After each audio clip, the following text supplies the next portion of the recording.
Welcome back to CEEN Caribbean News. Right now we go in depth on Jamaica's expected general elections. On Sunday, January 31, Prime Minister of Jamaica, Mrs. Portia Simpson Miller, announced that general elections will be held on February 25. With nomination day on February 9, it means that elections will be held mere 16 days later, the maximum time after which elections can be held following nomination. Spokesperson for the ruling People's National Party, Delano Franklin, says the shortest possible time was selected for general elections prior to the reading of the national budget in March. But speaking on In Depth the day after elections were called, political historian Troy Kane suggested that the Prime Minister chose this short space of time for the elections because her party has swung ahead in the polls. This, he says, was not the case for the majority of 2015, especially when the speculations for elections first sprung up as early as August, when the Jamaica Labour Party consistently held the lead. But will this strategy work for the ruling People's National Party, or can the opposition Jamaica Party pull an upset? Peter Wickham is a pollster and political analyst in the Caribbean, and right now he joins us to discuss Jamaica's pending polls in light of the recent trend in elections across the region. Welcome to In Depth, Mr. Wickham. Thank you. Good to be with you to speak about Jamaican politics for a change.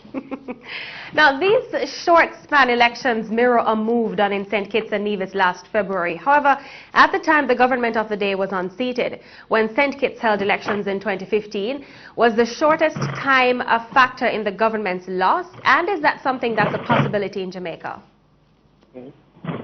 I'm sorry, I missed the last part of that question. You're saying that in relation to? Yes, when St. Kitts and Nevis held elections last February, was the short time a factor in the government's loss? And is that something that's a possibility in Jamaica right now? Yeah, no, okay. Well, I mean, I definitely don't think that the two of them are comparable. In the case of St. Kitts and Nevis, the election was, essentially the campaign was short, but theoretically the election was overdue by some time. I think in this instance now, it really is, as your historian said, you have Prime Minister Portia Simpson Miller trying to capture the moment.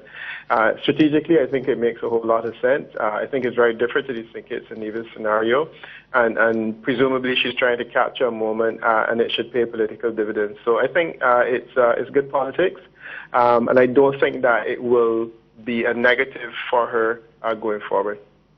Now, in recent elections across the Caribbean, we've seen the opposition overthrowing governments. This was the trend in all cases last year, except for St. Vincent and the Grenadines back in December.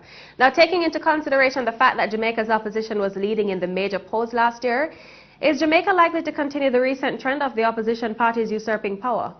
Yeah, that's a difficult question to answer. I mean, certainly we need to see how the polls go in the weeks coming up to the elections. But what I found fascinating about the Jamaican scenario is that your last election, to me, was not decisive. Jamaicans, in terms of popular support for the PNP, I think it's right back where it was before the last election. So it seems as though there was a switch in government, and Prime Minister Portia Simpson Miller has been put back with the amount of support that she had, essentially that was given to her when she took over the government. The question is whether or not this election will be decisive change, and I'm not talking about the 2 or 3 percentage point swing that we saw between the last two elections, but whether one of the two parties can actually make what we can say as a significant hit, a 4 or a 6. And that really is the question in my mind. I think at this stage it's looking as though it will be a marginal election again. And in marginal elections, certainly anything can happen. So there's a possibility for a change. But even if there's a change, it will be, to me, a change that will be a kind of a marginal victory in the way that it was before.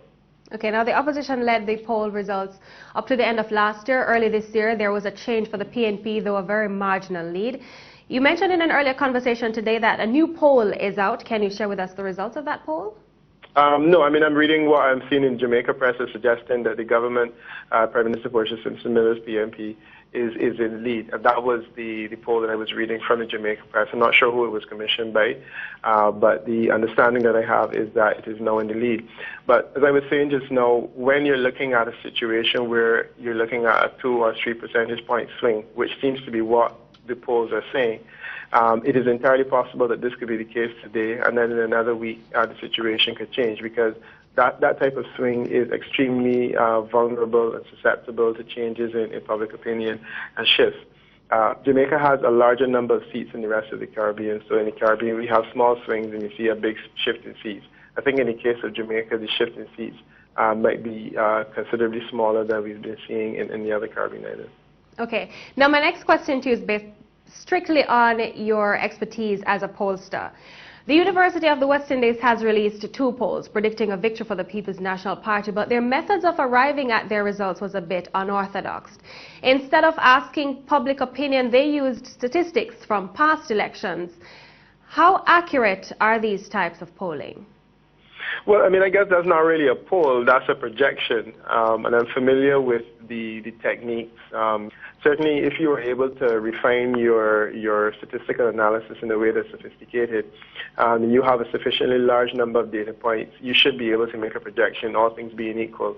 Now, that type of thing is done in the United States largely because you have a data set that goes back many years, because, of course, the U.S. has been independent for a considerably longer period of time, and you have a reliable data set that goes back. In the case of Jamaica, you're looking at a data set that goes to universal adult suffrage and not earlier than that. And there are many statisticians that have argued that going from the 1950s to the current and doing projections based on that are a bit weak. But I think that one has to commend the University of the West Indies for attempting to pioneer this kind of analysis, which, as I said, is popular in the United States. We in the Caribbean tend not to do it largely because the data set that we have is somewhat smaller. Having said all of that, though, I would be a little bit careful, because if you're looking at an election that's likely to be marginal, current factors or factors on the ground may very well have a lot more of an impact than they have historically had. And I think that part of it is what I am a bit more concerned about. This type of prediction tool works a lot better in a situation where you're likely to have a slightly more significant movement. Now, from what you've been observing, which of the 2 major political parties in Jamaica have been putting forward the strongest arguments for office? To be quite honest, this really should be a JLP election. My sense is that the Jamaica Labour Party should be in a better position to win it. Jamaica Labour Party did win, they beat Prime Minister Portia Simpson Miller once before. They had some problems, and my sense was that the electorate in Jamaica said, okay, we've given you a chance, you messed up, we're giving it back to the PNP. All things being considered, no, I think the wholeness should be in pole position to be able to say, okay, now it is the opportunity to say, let's start or let's complete the process that we started, and let's give the JLP a chance and a new leader. So I would say under normal circumstances, I would think that they're in a better position. The fact that polls seem to be saying that they're not suggests to me that there is something that Mr. Holness is not doing or not saying that people would like him to be doing or saying. There's some reason why people are still holding on to the PNP. But under any circumstance, a government that is as old as the PNP, and I mean it is an old government that has been in power for as long as it has, even with new leadership, I believe should be beatable under normal circumstances. Not necessarily saying that this is what's going to happen, but that's how I'm reading it. Right. Now we're seeing a number of incidents popping up in the election wave. Last night's shooting in Montego Bay being the latest. Mm-hmm. And before that, we saw a PNP supporter being shot at her gate. Now, though none of these incidents have been directly politically linked, could Jamaica be facing a violent election period based on its history? Yeah. Well, I mean, my understanding of the Jamaican politics is that elections generally are violent. And in the situation when they're not violent, we say that we had a good year. And the sense is that this election seems to be more traditional. And I think that, like many of us in the Caribbean, we'd hope that the era of violent elections have passed. Unfortunately, that seems not to be happening, and it seems to be more conventional kind of an election, which is sad. But again, this is a reality of the politics of Jamaica that I imagine that you are well accustomed to, but nonetheless concerned about. Thank you very much for sharing with us, Mr. Wickham. My pleasure.